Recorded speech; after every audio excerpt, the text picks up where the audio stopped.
Hello दोस्तों, मैं आपके सामने एक कहानी लेकर आया हूँ जिसका शीर्षक है चालाक सपेरा। खुदा सुल्तान जादे का भला करे कि एक बार उसका अपने महल में मन नहीं लग रहा था, सो उसने अपने एक बाजा बजाने वाले को बुलाया जिसका नाम मोहम्मद था। कुछ दिन उसने उस बाजा बजाने वाले के संगीत का आनंद लिया और फिर अपने अच्छे मूड में आ गया। उसने फिर से हंसना शुरू कर दिया और सबसे हंसी मजाक करना शुरू कर दिया। पर इस बात को बहुत दिन नहीं बीते थे कि वह अपने बाजा बजाने वाले से थक गया और उसने उस बदकिस्मत का सिर कटवा दिया। फिर उसने अपने हार्प वीणा बजाने वाले को, जिसका नाम जोसेफ था, उसको बुलाया।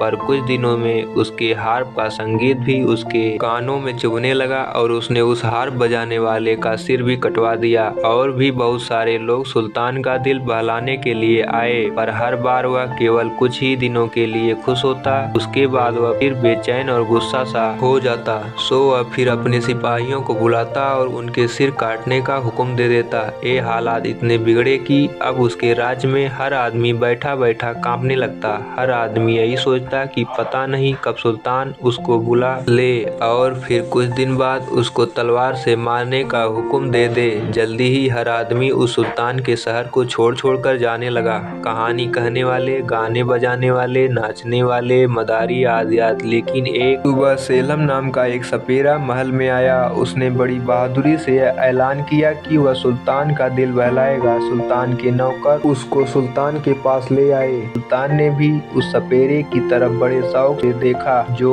अपनी बांसुरी की धुन पर सांपों को खिलाता था। वह जब बांसुरी बजाता था तो वे सांप उसके थैले, टांगे और गर्दन के चारों तरफ लिपट जाते थे। उसने भी कुछ दिन सुल्तान का दिल बहलाया, पर बहुत दिन बीतने से पहले ही सुल्तान का उससे भी दिल भर गया। वह अब उस सपेरे को सांपों के साथ खेलते देखना नहीं चाहता था। उस शाम सेलम जब अपनी बांसुरी बजाने बैठा और उसके सांप इधर उधर घूमने लगे तो सुल्तान बोला, दोस्त, अब तुम्हारी यह बांसुरी और तुम्हारे ये सांप काफी हो गए। अब मैं अपने नौकरों को तुम्हारा सिर काटने का हुक्म दूंगा। सेलम डर कर बोला, जहाँ पनाह, जैसे आपकी मर्जी होगी वैसे ही होगा, पर आप मुझे एक मौका और दें। अगर आप मुझे एक मौका और देंगे तो यह आप ही के भले के लिए होगा। सुल्तान ने कहा, ठीक है, मैं खुशी से तुमको एक मौका और दूंगा, पर तुमको यह मौका मुझसे लेना पड़ेगा। तुमको यह मौका तब मिलेगा जब तुम कल मेरे सामने एक सवार और एक पैदल दोनों के रूप में एक साथ आओगे। यह मेरा हुक्म है और जो मेरा हुक्म नहीं मानते मैं उनको तलवार से मरवा दिया करता हूँ। सेलम ने सुल्तान को सिर झुकाया और चला गया। अगले दिन सुबह सवेरे उस सपेरे को देखने से पहले सुल्तान अपने छत पर खड़ा हुआ था। जब महल के दरवाजे खुले तो सुल्तान की आंखें तो फटी की फटी रह गईं। वह कुछ बोल ही नहीं सका। सेलम एक बहुत ही छोटे से गधे पर चढ़ा दरवाजे में से होकर अंदर आ रहा था। इतना छोटा था और वह एक पैदल चलने वाला भी था, क्योंकि उसके दोनों पैर जमीन से छू रहे थे। सुल्तान यह देखकर बहुत खुश हुआ और बोला, बहुत अच्छे, तुमने वही किया जो तुम्हें करना था, पर अभी तुमने अपना काम पूरा नहीं किया है। अगर तुम यह चाहते हो कि मैं तुमको तलवार वाले आदमी के हवाले न करूं तो तुमको मेरे 3 सवालों के जवाब भी देने होंगे। मेरा पहला सवाल है, आसमान में कितने तारे हैं? सपेरा बोला, जहाँ पना, आसमान में उतने ही तारे हैं जितने की मेरे गधे के शरीर पर बाल हैं। उसकी पूंछ के बालों को छोड़कर आप चाहें तो गिन सकते हैं। सुल्तान उसकी तारीफ करते हुए बोला, बहुत अच्छे। अब मेरा दूसरा सवाल है, हम धरती के कौन से हिस्से में हैं? सपेरा बोला, हम लोग धरती के बीच के हिस्से में हैं जहाँ पना। यह सुनकर सुल्तान फिर हंस दिया और फिर बोला, मेरा तीसरा और आखिरी सवाल, मेरी दाढ़ी में कितने बाल हैं? सपेरा बोला, आपकी दाढ़ी में उतने ही बाल हैं जितने बाल मेरे गधे की पूंछ में हैं। आप अपनी दाढ़ी कटवा दें और मैं अपने गधे की पूंछ कटवा देता हूँ, फिर हम उनको साथ साथ गिन सकते हैं। आखिर में सुल्तान बोला,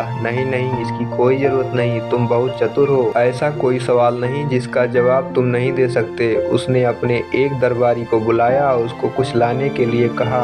कुछ ही देर में दरबारी वापस आया। उसने सेलम के हाथों में सोने के सिक्कों की एक थैली रख दी। देखने के लिए वह अपनी छत पर गया। सेलम अपने उस छोटे से गधे पर सवार होते हुए और पैदल चलते हुए अपने घर की तरफ चलता चला जा रहा था। तो दोस्तों, ये कहानी आपको कैसी लगी कमेंट में जरूर बताइएगा और हमारे चैनल को लाइक शेयर सब्सक्राइब जरूर कीजिएगा।